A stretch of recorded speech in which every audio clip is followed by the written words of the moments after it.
Hello, everyone. Welcome back to the AAS YouTube channel. And this one goes under the AAS Journal Author Series. And I'm super happy to have Kwangho Park with us today. Hey, Kwangho. Hi. How you doing? Good to see you. Thanks for having me. Oh, it's a pleasure. It's a lovely paper, so we'll start off by saying that. So I'm really glad to be going through it. So where are you at these days? Yeah, I'm a research scientist at Georgia Tech. At Georgia Tech, we have Center for Relativistic Astrophysics group inside the physics department. And I'm a research scientist working with John Wise. Oh, very good. Cool. Atlanta. Yeah. Must be a little humid this time of year in Atlanta. Sure, yeah. That's okay. It's pretty hot in Phoenix, so that all works out. Yeah. Cool. So what do you like to, well, sort of, what do you like to research on within the Center for Relativistic Astrophysics there? So we are a combination of gravitational wave groups, okay, and typical astrophysics groups and particle astrophysics groups. So we are a combination of 3 groups now.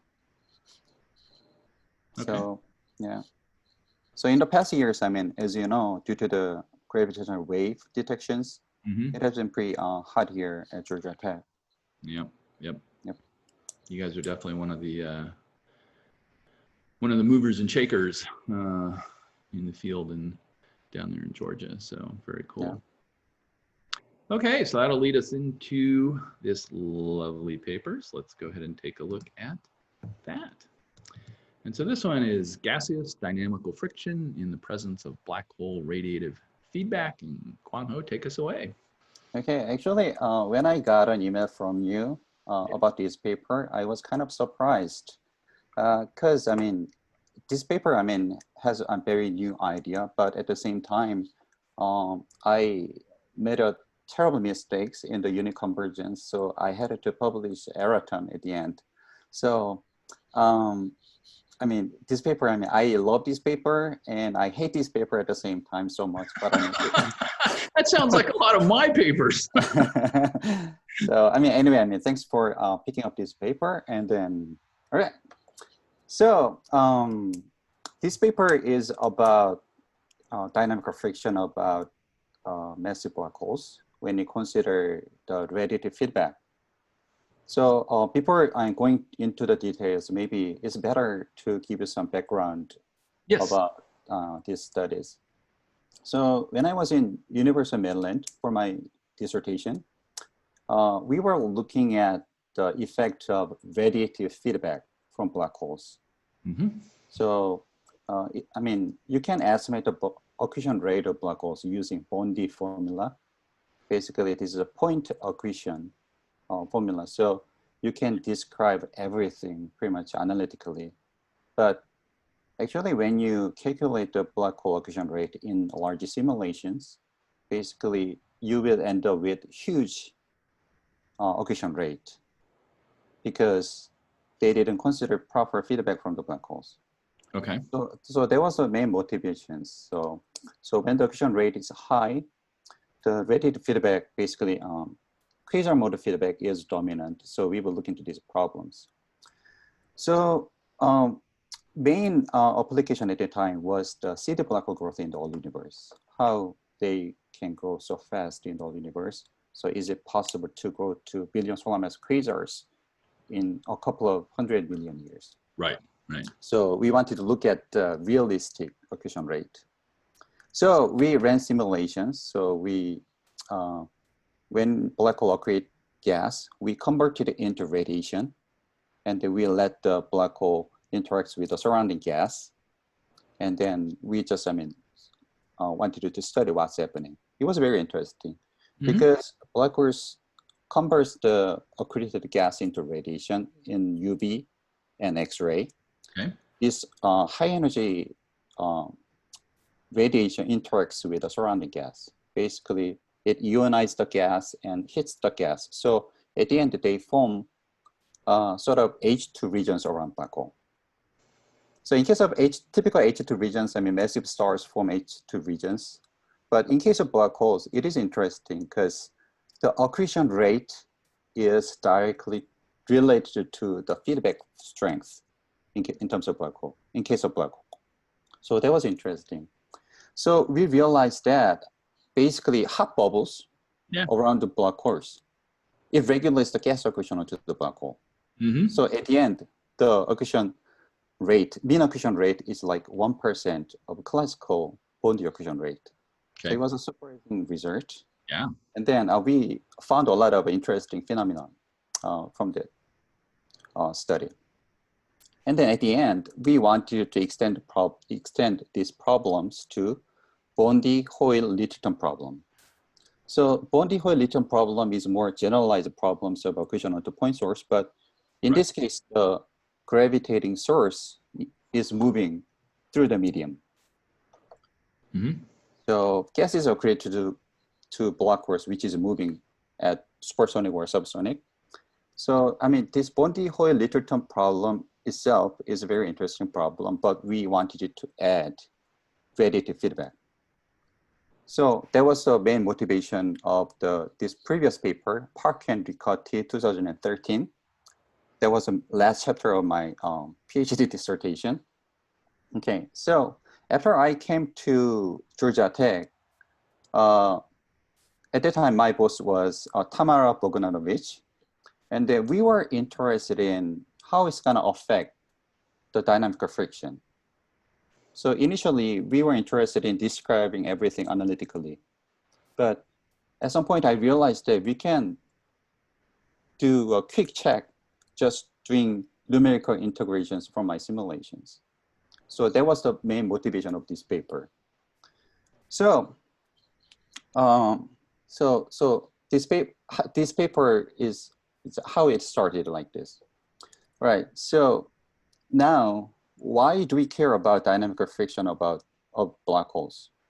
So now, in a hierarchical models, galaxies are merging with each other, and black holes at the centers will be merging with each other. But you know that it is very hard to get two black holes too close to each other. Basically, they should be slowing down, and then the main driving mechanism might be the dynamical friction.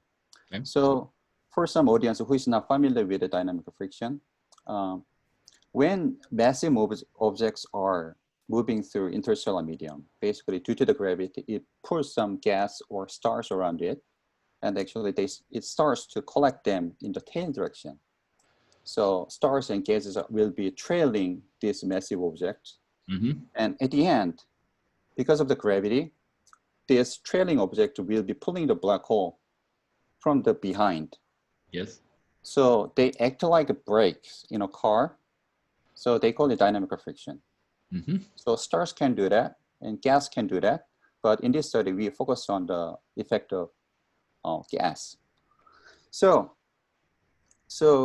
if we know how this operates, then basically we can understand better the time scales, dynamical time scales of black hole mergers or things like that. So in this sense, I mean, this is an important subject. Nice. All right, so now there was a little bit long introduction. All good. So now we can go to the next page. Scales. Okay, yeah, so we discussed simulation setups and then how we modeled the radiation from the black hole, things like that were discussed in chapter 2, section 2. And then actually, if you look at the equation number 4, this is from Park and Riccati 2013. So actually, this is an accretion rate of black holes, which is moving at supersonic speed. So when the Mach number goes from 1 to 4, yep. Actually, if you look at the formula that we got from simulations, actually it is proportional to Mach number squared.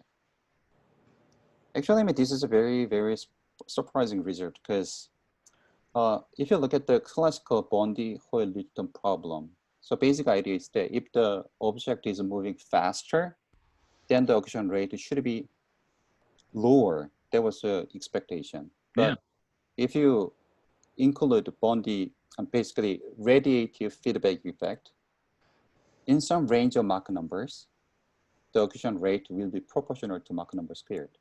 that was very surprising. Cool. So I will discuss a little bit, I mean, it later. Okay, so you can go to the next figure. Okay, so if you zoom in, figure number 1.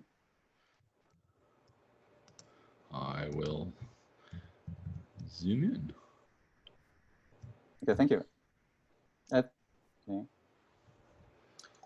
So this is the simulation for subsonic case. So when the time is at 30 million years, so basically, I mean, this figure shows the density evolution of the simulation. And if you look at the first panel at 30 million years, then you can see that the black hole is located at 0 and 0 in coordinates. And then you can see some spherical shape, but it is basically pushing down of the figure because the black hole is moving upward here. So if you keep running simulation, actually some dense structures will be collecting in the downstream direction. Yep. At t equals 51 billion years. And then this is keeps evolving. And then at t equals 150 million years, it reaches a steady state. So, I mean, the spherical symmetry looks like it's there, but actually it's not.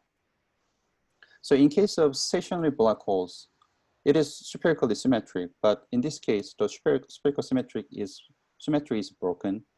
And now gas is flowing into this H2 regions freely from the top to bottom. So black holes is supplied with gas from the upstream directions continuously. So now this system evolves from spherical symmetry to axisymmetry. So this is a case of subsonic case. So what is interesting here is that if you go to figure number 2. I'll have a question there in a second. Yeah. So this is an evolution of accretion rate as a function of time. So we plot the case of Mach number 0.5, 1.0, and 2.0. So if you compare Mach number 1 and 2, actually you can see that the accretion rate is higher for high Mach numbers, 2.0. So as I said before, this is opposite to the case of classical Bondi-Hoyle-Littleton problem. So, but all the simulations reached steady states. So, yeah. Do you have questions, any? Yeah, I was just going to ask, is this done with are these calculations done with a grid code? Yes. Yeah, we used Zeus MP.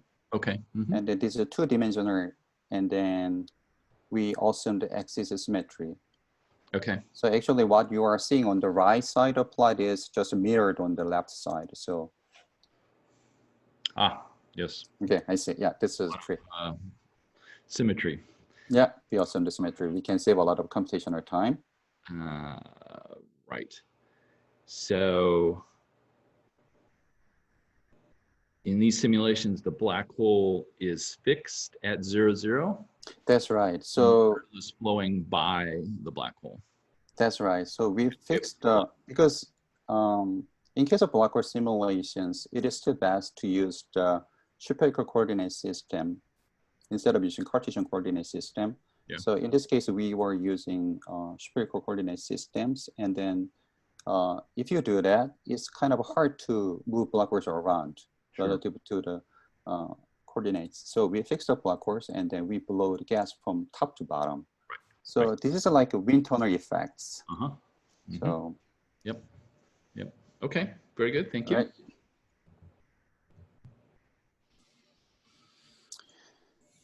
Okay. So now, now I'm going to. So yeah, we some low resolution, high resolution, medium resolution simulations, and then to check the consistency, and then it was okay. And then you can go to the next figure.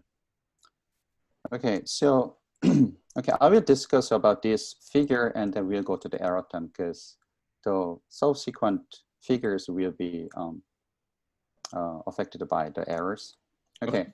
So I think that this is the most important figures in my paper. So we simulated as Mach number 0.5 on the left, and Mach number 1.0 in the middle, and Mach number 2.0 on the right. So now we are seeing the gas density in the upper panels. So now as we increase the Mach numbers, the H2 region is elongated along the direction of the black hole motion. So now, I mean, the tail is longer for for larger Mach number cases. So this is what we see for the cases Mach number 1 and 2. So, but because I mean, we are interested in dynamical friction, we have to look at the density increase in the simulation. So maybe Mach number 2.0 case is more obvious.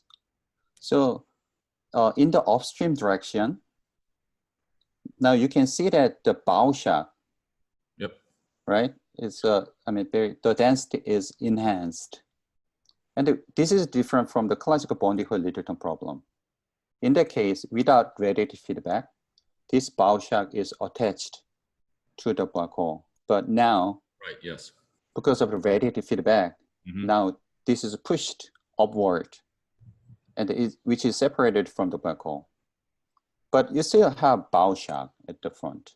Actually, you have two conditions in the upstream direction. One is the isothermal shock jump conditions. And then also, you can see that when it becomes low in density, basically that's the location of ionization front. Okay, yes. So yeah, there are two conditions in the upstream directions. And then, so there's another places that you see the density enhancement, which is the tail direction at the end. Okay, so around y equals -1. So then density is enhanced. So this is what we expect. Basically, you collect something heavy in the tail directions, the dynamical friction will be affected. But also, as I said before, in the upstream direction, we have a collection of dense gas. So in the bottom plots, so we calculate the relative contribution to the dynamical friction. So what we see here is that from the gas density from the upper panel, we made some corrections. R squared, we divided by R squared, because I mean, the gravitational force will be proportional to 1 over R squared. And then there's also cosine theta, because dynamical friction, so because we are interested only for the dynamical friction along the direction of black hole motion. So this is a projection effect. So we added 2 terms, cosine theta, because gas from in this direction and then from this direction will be canceling each other for this direction. So we are only talk about this direction. That's the main idea. So when you do that, actually you can see what is more important in terms of dynamical friction. Right. So you can see that there are enhanced quantity near the black holes. That makes sense because they are near to the black hole.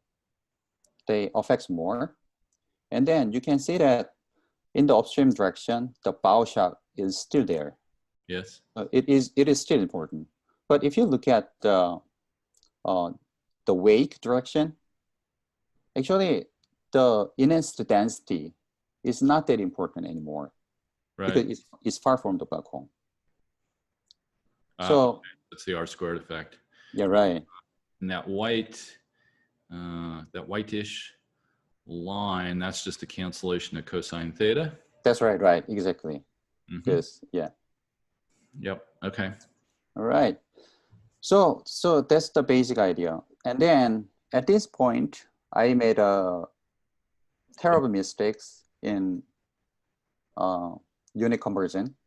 So now, yeah. So now the following, I mean, figures were affected. So you can go to error time actually.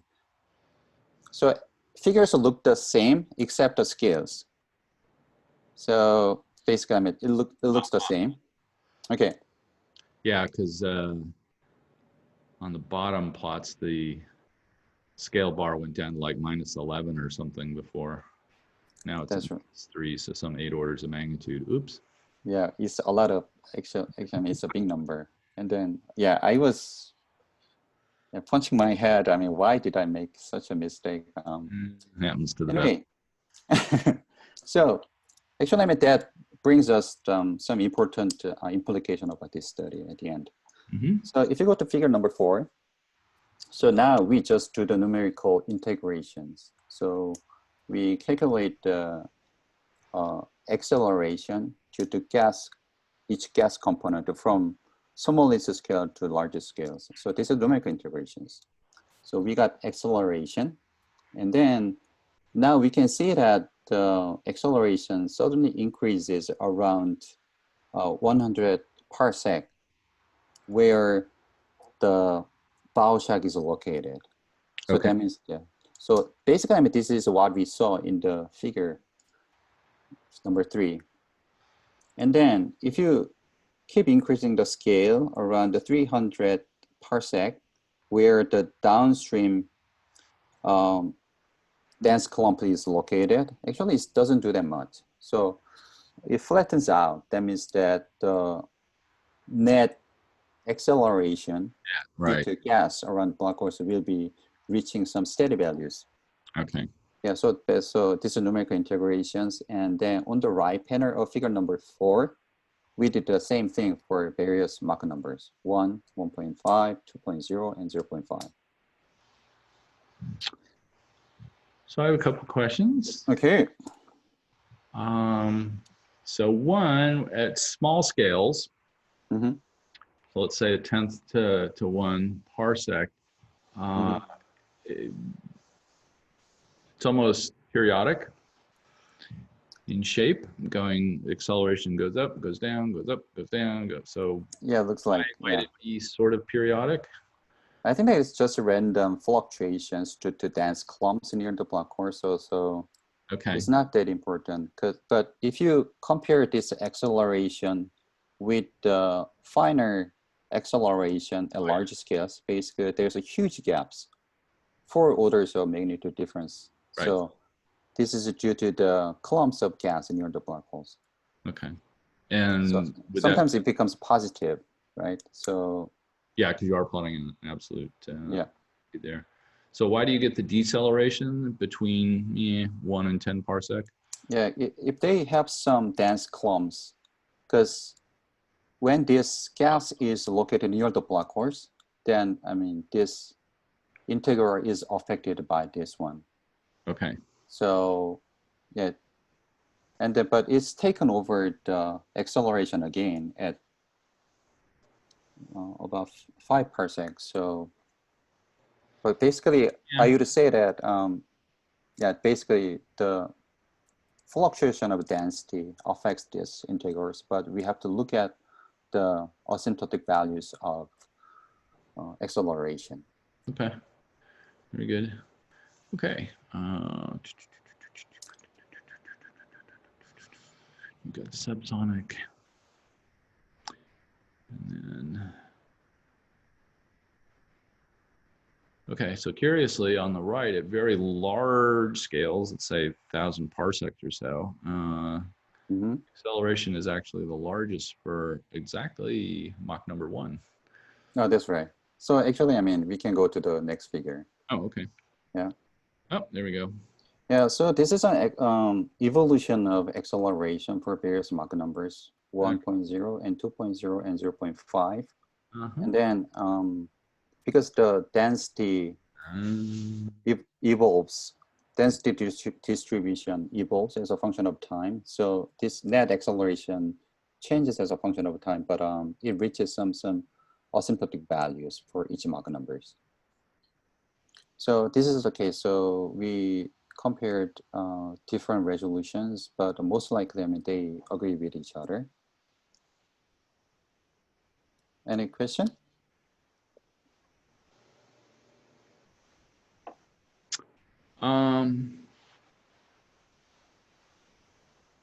Yeah, I'm just sort of noting the different directions that the resolution goes. So at the subsonic case, right? right. When you increase the resolution, the acceleration goes down.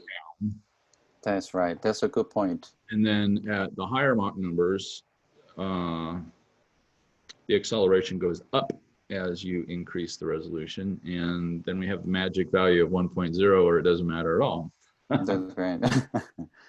Yeah, so yeah, as you said, in case of subsonic case, some simulations shows positive acceleration and the others, they show some negative accelerations. But when you look at the magnitude, basically, these are very, very small.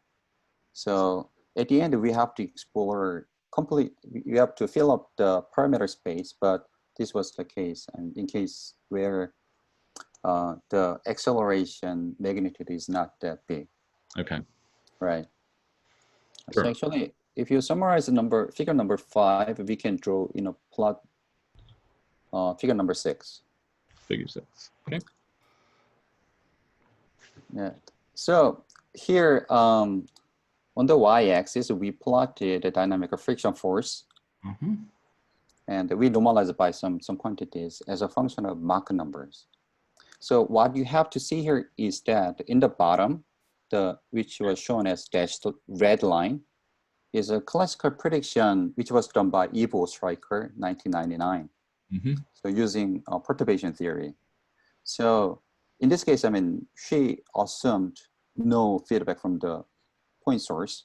So this is what she expected. So the shape of plot as a function of Mach numbers. Now, with radiative feedback, actually, we see that the dynamic friction force is located on the other side of plot. The sign is flipped. Right. Right. But interestingly, I mean, the magnitude is the shape of the plot is similar to the classical expectation. So we are not sure yet why is this like this, but we just overplotted with the Ivo Stryker's figure. So, but now you have to look at the scales on the y-axis. So there's a times 3.0 for the classical dynamical friction, and then for our simulations, I scaled with 1.8. So they roughly, I mean, the shapes are roughly, I mean, agrees with each other, but the magnitude is just like 60% of the classical dynamical friction. So when I made a mistake, actually our acceleration was way, way smaller than the classical dynamical friction. So at the end, we concluded that the acceleration direction will be changed, but at the end, it might not be that important. That was the main conclusion of the original paper. Okay. Now, with the error term, it is like 60% of classical dynamical friction. So now, it is important. Yeah. So, so I think that this paper opens a lot of questions about the dynamical evolution of black hole mergers, because instead of slowing down, black holes might be accelerating, or they will be stay at some constant velocities. So this is possible from these studies. So when I did this, I mean, actually, I mean, it was like, I mean, sounds like crazy because black hole is accelerating, so it was crazy. But at the end, I mean, it was making sense. So if you go to the previous page, and then another one. So first page of error term, yes. So I mean, this is quite a lengthy error term because, I mean, even though we made a small mistakes in the unit conversions, but I mean, it was very big mistakes, 10 to the 8th, basically orders of magnitude was different. So now we calculate some rough numbers. So at the end, so black hole will be accelerating at the rate of 2 kilometers per year squared. Yeah, this is very, very tiny numbers. The units are weird, but so if you do this for 100 million years, basically the black hole will gain 7 kilometers per second. So at the end, this number is significant. So Okay. it will affect the evolution of the black holes. Yeah. And then actually when I published this paper, actually one of my friends asked like, it sounds like perpetual motion. So you are generating new energy from black holes, something like that. And then actually, I mean, we did small calculations. So actually, when you look at when black holes are accelerating, the kinetic energy will be obtained. And then we calculated it 2 times 10 to the 51 ergs for 100 million years. And then we compared it with the energy emitted by the black hole radiation. That was 1.6 times 10 to the 55 erg. Okay. So which is 4 orders of magnitude larger than the obtained kinetic energy. So what I can say here is that black hole emits energy to the surrounding gas and then redistribute the gas distribution, reduce the gas around the black holes. And then this gas will be accelerating black holes. This is how it works. Okay. So, I mean, instead of answering many good questions, I mean, this paper opens a lot of very, possibilities for the future simulations and our understanding of black hole mergers. So I think that's it. Okay. So speaking of the future, okay. Let me ask a question. So these were done in 2D. Would one expect significant changes by going to a 3D calculation with the extra degree of freedom? That's a good question. Yeah, actually, I ran some simulations using another code, Enzo, and then no, basically, I got constant results. So the axis symmetry is not doesn't break. The basically the axis symmetry is maintained. Yeah. But actually, you can add some more complexities to the simulation. For example, we have been assuming uniform gas density, but you can add some fluctuations or gas density gradients. Right. And then more importantly, we have to test it in realistic setup using cosmological simulations. Because I mean, we internally expect is good to understand the physics, but we have to understand what's going to be happening in realistic situation. And then also, we have to look at the effect of stars also, because as I said, dynamical friction acts for gas and stars at the same time. So in this study, we will look into the gas, but stars can do the same thing, but we don't know yet which one is more important. Okay. Yeah, so there are many open questions and then you can add. Cool. Yeah. So do you plan on doing some of those open questions in the near future? I'm sorry? Do you plan on doing some of those? Yeah. So yeah, however, I mean, as I said, in 3D setups, I could get some consistent results. But when you do large cosmical simulations, we have to be able to resolve the bow shock in the upstream directions, which is not easy at all. Sure. So it's gonna be challenging, but at some point, I mean, computing power is increasing always, so we will be able to do that. I think so. Cool. Very good. Put them on parallel GPUs, for example. All right.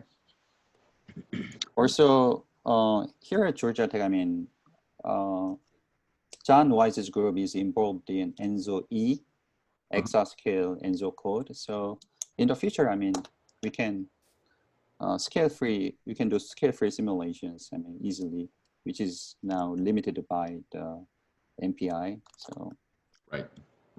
It'll be interesting. Very cool. All right. Kwangho, thank you so much for walking through your paper. And you know, unit conversions happen to the best of us. So yeah, it's all good. Got corrected. That's the important part. It got corrected. Yeah. Right. I did my best to correct the mistake. Very good.